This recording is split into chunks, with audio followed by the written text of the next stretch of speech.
Israel மற்றும் அமெரிக்க படைகள் நடத்திய தாக்குதலில் ஈரானின் உச்ச தலைவர் ஹயதுல்லா அலி கமேனி கொல்லப்பட்டதாக அறிவிக்கப்பட்டுள்ள நிலையில் மிக மோசமான வகையில் பதிலடி கொடுப்போம் என ஈரான் சூளுரைத்துள்ளது. இஸ்ரேல் மற்றும் அமெரிக்க படைகள் நடத்திய தாக்குதலில் ஈரானின் உச்சத் தலைவர் அயதுல்லா அலி காமேனி கொல்லப்பட்டதாக அறிவிக்கப்பட்டுள்ள நிலையில் மிக மோசமான வகையில் பதிலடி கொடுப்போம் என ஈரான் சூளுரைத்துள்ளது. இஸ்ரேல் மற்றும் அமெரிக்க படைகள் இணைந்து ஈரானை குறிவைத்து நேற்று தாக்குதலை தொடங்கின. ஈரானின் ராணுவ நிலைகள், அணு ஆராய்ச்சி மையங்கள், பாதுகாப்பு அமைப்புகள் மீது தாக்குதல் நடத்தியதோடு ஈரானின் உச்சத் தலைவர் அயதுல்லா அலி காமேனிக்கும் அமெரிக்கா மற்றும் இஸ்ரேல் படைகள் குறிவைத்தன. ஈரான் நாட்டு படைகளும் உரிய பதிலடி கொடுத்து வந்தன.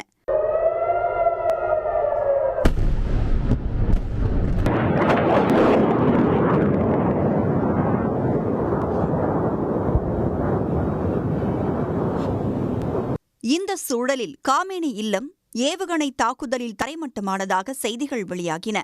காமேனி கொல்லப்பட்டதாக ட்ரம்ப் அறிவித்தார். தாக்குதலுக்குப் பிறகு காமேனியின் உடல் அடையாளம் காணப்பட்டதாக ராய்ட்டர்ஸ் செய்தி நிறுவனம் உறுதி செய்தது. காமேனியுடன் அவரது மகள், மருமகன், பேரன், முக்கிய தலைவர்கள் உள்ளிட்ட 7 பேர் கொல்லப்பட்டதாகவும் இதன் மூலம் ஈரான் மக்களுக்கு நீதி கிடைத்துள்ளதாகவும் ட்ரம்ப் அறிவித்தார். காமேனி கொல்லப்பட்டாலும் மத்திய கிழக்கில் அமைதி திரும்பும் வரை தாக்குதல் தொடரும் எனவும் ட்ரம்ப் தெரிவித்துள்ளார். காமேனி கொல்லப்பட்டதை முதலில் ஈரான் அரசு மறுத்த நிலையில் காமேனி கொல்லப்பட்டதை ஈரான் ஊடகங்கள் உறுதி செய்தன. டெஹ்ரானில் உள்ள அலுவலகத்தில் இருந்தபோது ட்ரோன் தாக்குதலில் காமேனி உயிரிழந்திருக்கக்கூடும் என்றும் ஈரான் ஊடகங்கள் தெரிவித்துள்ளன. காமேனி படுகொலையை கண்டித்து உலகின் பல்வேறு பகுதிகளிலும் போராட்டங்கள் நடைபெற்று வருகின்றன. ஜம்மு காஷ்மீரின் ஸ்ரீநகரில் நூற்றுக்கணக்கான இளைஞர்கள் திரண்டு அமெரிக்கா மற்றும் இஸ்ரேலை கண்டித்து முழக்கமிட்டனர்.